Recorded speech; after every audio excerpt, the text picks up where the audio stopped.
Welcome back viewers. आज हम चुंबकीय पदार्थों के बारे में अध्ययन प्रारंभ करेंगे। जैसा कि आप सभी जानते हैं, समझते हैं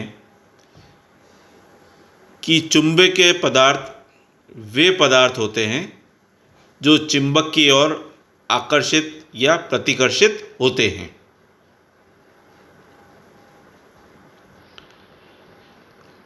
किसी भी चुंबकीय पदार्थ का चुंबकीय गुण उसकी चुंबकशीलता, जिसे हम परमिएबिलिटी कहते हैं, पर निर्भर करते हैं।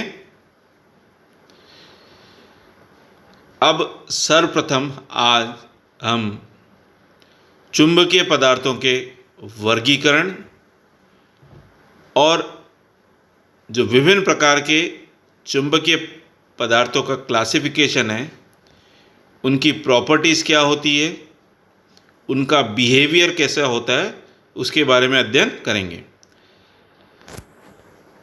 तो मटेरियल्स विच आर अट्रैक्टेड और repelled by a magnet are called magnetic material, अर्थात वे पदार्थ जो चुंबक की ओर आकर्षित या प्रतिकर्षित होते हैं, चुंबकीय पदार्थ कहलाते हैं।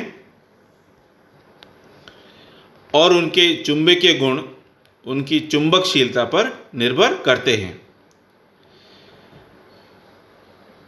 तो जो मैग्नेटिक डाइपोल मूवमेंट है पर यूनिट वॉल्यूम m, वो होता है mu R minus 1 into H. Mu R minus 1 को हम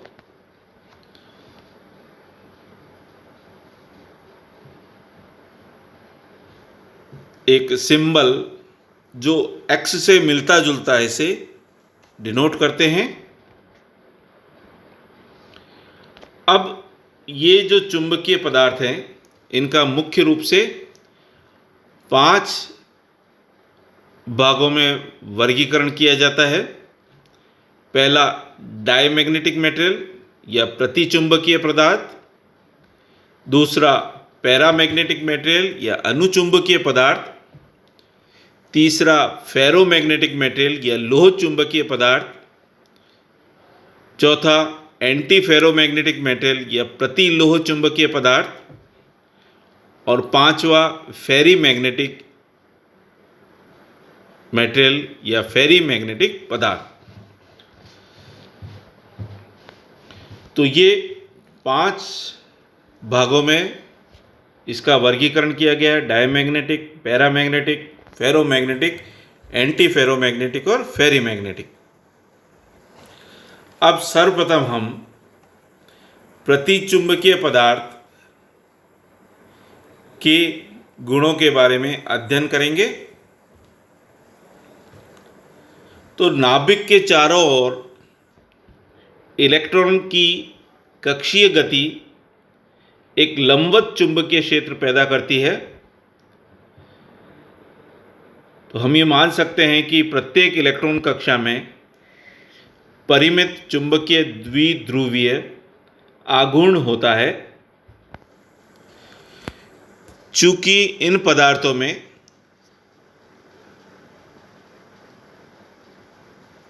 जो ऑर्बिटल मोशन है वो रैंडम होता है, यानी यादृच्छिक। तो ऐसी स्थिति में सभी चुंबकीय आघूर्ण का सदिश योग 0 के बराबर होता है, अर्थात प्रत्येक परमाणु के लिए कोई परिणामी चुंबकीय आघूर्ण नहीं होता है। अब जब हम बाहरी चुंबकीय क्षेत्र लगाते हैं तो कुछ इलेक्ट्रॉन की गति तो बढ़ जाती है और कुछ की धीमी हो जाती है। अब जिन आघूर्ण इलेक्ट्रॉनों के आघूर्ण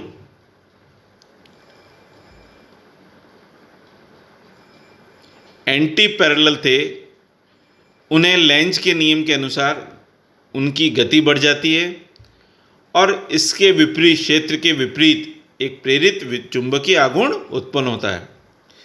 और जैसे ही हम बाहरी क्षेत्र को हटाते हैं, तो प्रेरित आघूर्ण भी खत्म हो जाता है।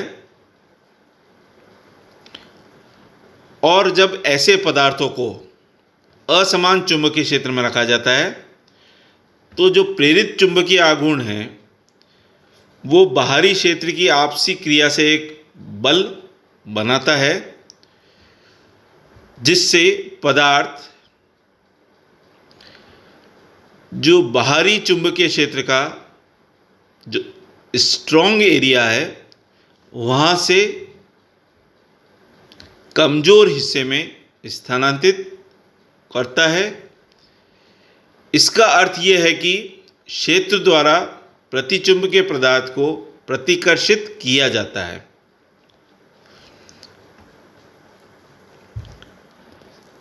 Orbital motion of electrons around the nucleus produces a magnetic field. Magnetic field is perpendicular to the plane of the orbit. Each orbit has finite orbital magnetic dipole moment.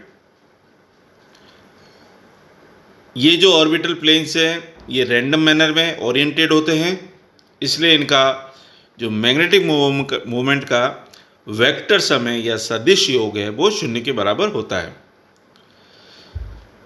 और प्रत्येक परमाणु के लिए रिजल्टेंट मैग्नेटिक मोमेंट उपस्थित नहीं होता है। जब इसको आप एक नॉन यूनिफॉर्म मैग्नेटिक फील्ड में रखते हैं डायमैग्नेटिक मेटल को,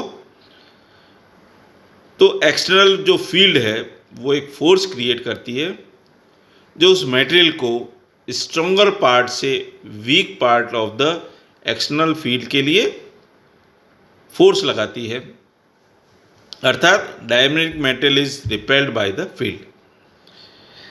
ये जो एक्शन है ये डायमैग्नेटिक एक्शन कहलाता है और इस प्रकार के पदार्थ डायमैग्नेटिक मेटेरियल या प्रतिचुंबकीय पदार्थ कहलाते हैं। अब इसके उदाहरण हैं बिस्मथ, तांबा, पानी, चांदी, सोडियम क्लोराइड आदि। अब जो प्रतिचुंबकीय पदार्थ हैं इनके गुण, सबसे पहला चुंबकीय ग्रहणशीलता या मैग्नेटिक ससेप्टिबिलिटी वो ऋणात्मक होती है।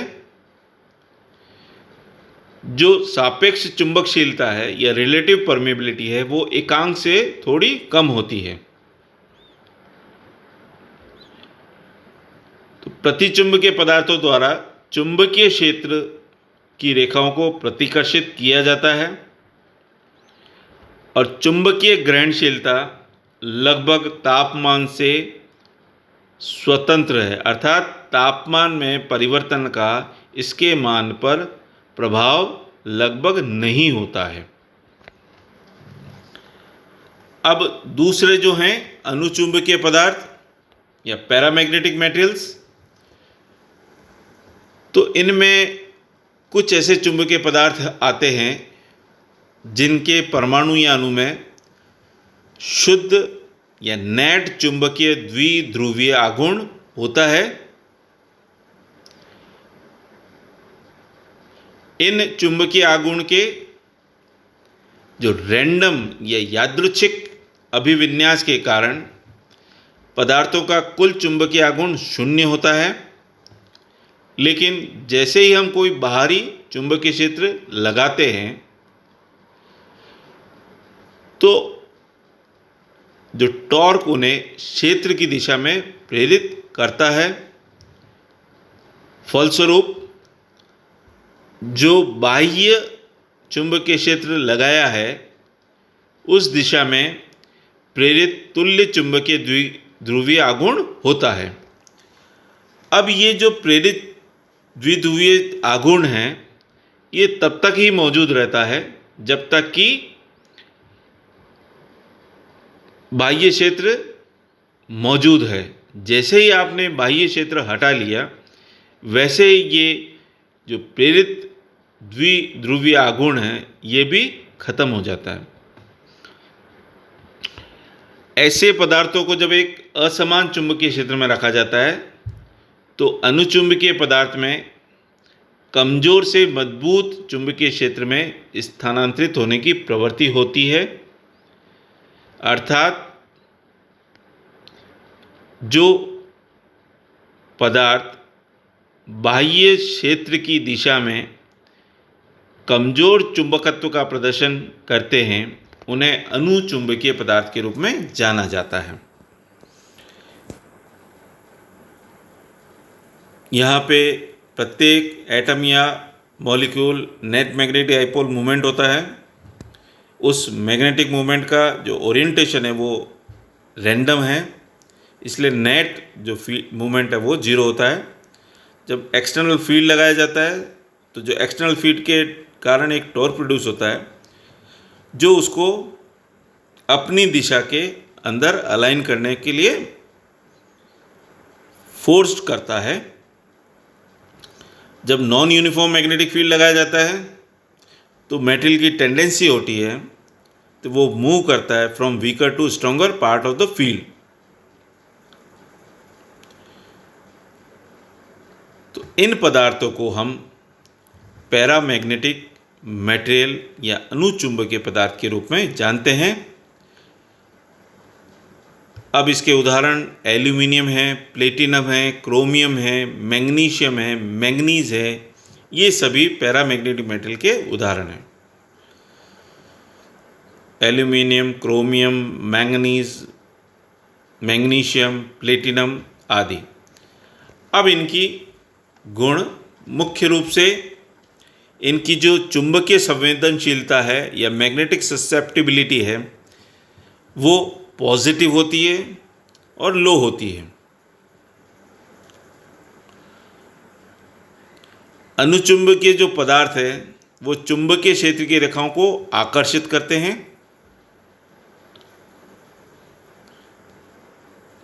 और चुंबकीय संवेदनशीलता जो है तापमान के व्युत्क्रमानुपाती होती है, अर्थात इन्वर्सली प्रोपोर्शनल होती है। अब जो तीसरे पदार्थ हैं वो है लोह चुंबकीय पदार्थ या फेरोमैग्नेटिक मटेरियल। तो लोह चुंबकीय पदार्थों में एक परमाणु या एक अणु में एक चुंबकीय पदार्थ में तुल्य चुंबकीय द्विध्रुवीय आघूर्ण होता है। जो लोह चुंबकीय पदार्थ है छोटे क्षेत्रों से बना हुआ मान सकते हो आप इसे। अब प्रत्येक जो क्षेत्र है उसके भीतर चुंबकीय आघूर्ण को स्वैच्छिक एक दिशा में संरेखित या पंक्तिबद्ध किया जाता है और ये जो पंक्तिबद्धकरण है ये इलेक्ट्रॉन स्पिन से उत्पन्न होने वाली मजबूत क्रिया के कारण होता है जो अंतर परमाणु दूरी पर निर्भर करता है। प्रत्येक क्षेत्र या डोमेन में एक दिशा में शुद्ध चुंबकत्व है। हालांकि जो चुंबकीकरण की दिशा डोमेन से डोमेन में अलग अलग होती है, भिन्न होती है और इस प्रकार तुल्य जो चुंबकीकरण है वो शून्य होता है। अब जैसे ही बाह्य चुंबकीय क्षेत्र को लगाया जाता है तो जो फेरोमैग्नेटिक मटेरियल है या लोह चुंबकीय पदार्थ है उसमें दो प्रक्रियाएं होती है। पहला तो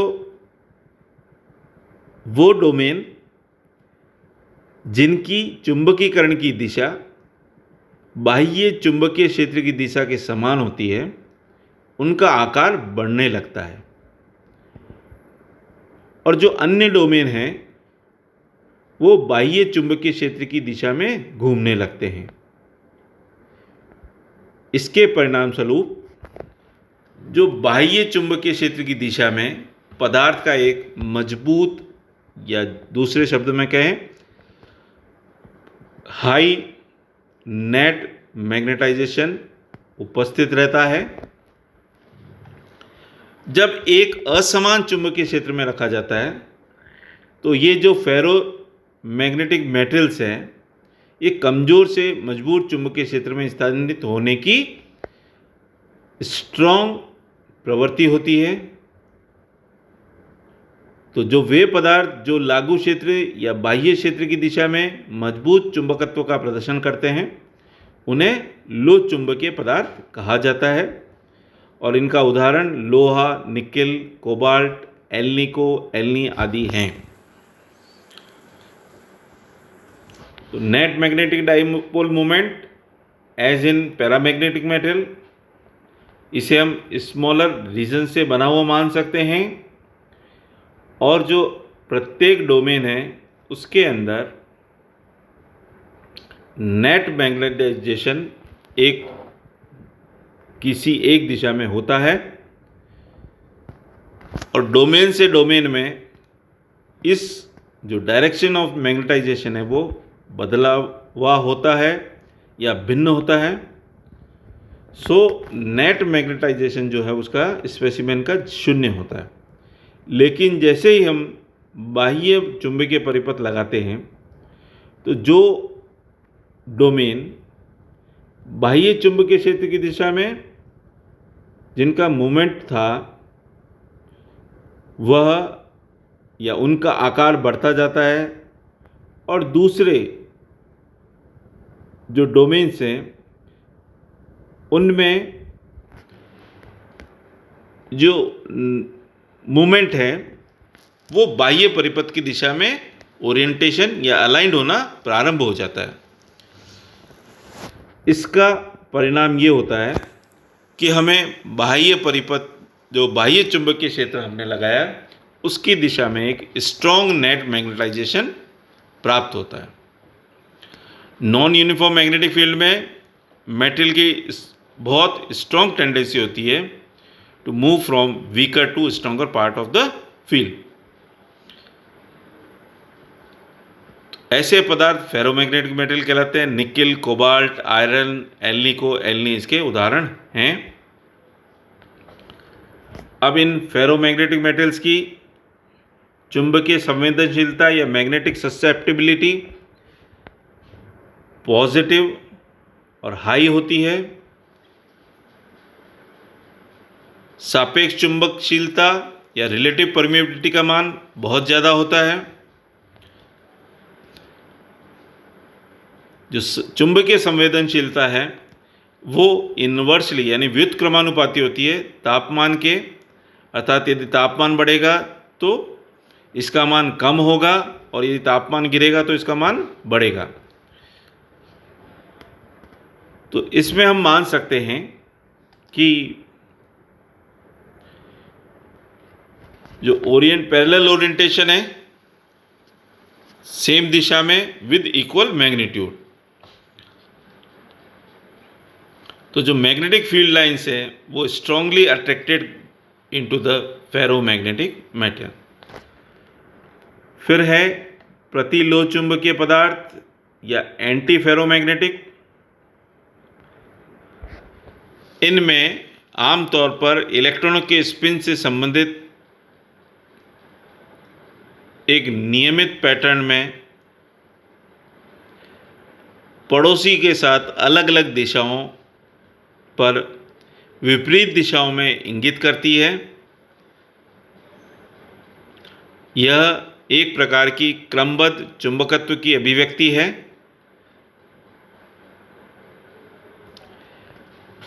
सामान्यतः ये जो एंटी फेरोमैग्नेटिक स्टेट है ये कम तापमान पर होता है और नील टेम्परेचर के ऊपर यह गायब हो जाता है। जो नील तापमान के ऊपर पदार्थ आमतौर पर पैरामैग्नेटिक मेटल की तरह व्यवहार करते हैं और इसमें आमतौर पर संक्रमण धातु यौगिक, उसमें भी विशेष रूप से ऑक्साइड, उदाहरण के लिए हेमेटाइट, क्रोमियम जैसे धातु, लोह मैंगनीज जैसे मिश्र धातु और निकेल ऑक्साइड जैसे ऑक्साइड इसमें शामिल हैं। तो the magnetic moment align in a regular pattern without neighbouring spin pointing in opposite direction. और ये जो प्रभाव है यह काफ़ी कम तापमान पर उपस्थित रहता है और नील तापमान के ऊपर ये गायब हो जाता है। तो नील टेम्परेचर के ऊपर ये पदार्थ पैरामैग्नेटिक तरह व्यवहार करते हैं और जो एंटी फेरोमैग्नेटिक मेटल्स हैं ये नॉर्मली ट्रांजिशन मेटल्स, कंपाउंड और स्पेशली ऑक्साइड्स के अंदर पाए जाते हैं।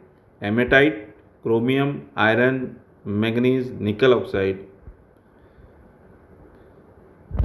अब उसके बाद जो पांचवा है वो है फेरी मैग्नेटिक मेटल।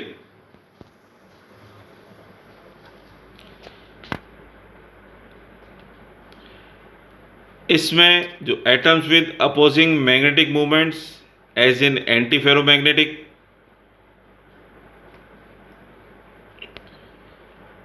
इसमें जो फेरी मैग्नेटिक मेटल्स हैं उनमें अपोजिंग मूवमेंट होता है और वो अनइक्वल होता है।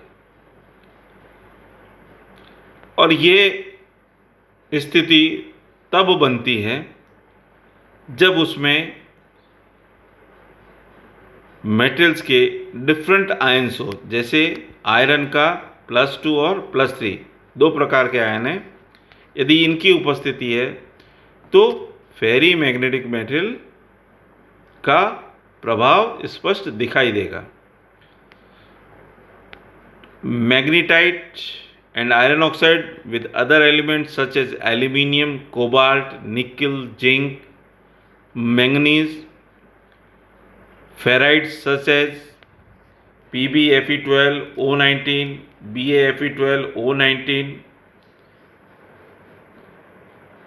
pyrrhotite Fe1-XS, ये सब फेरी मैग्नेटिक मेटल के उदाहरण हैं।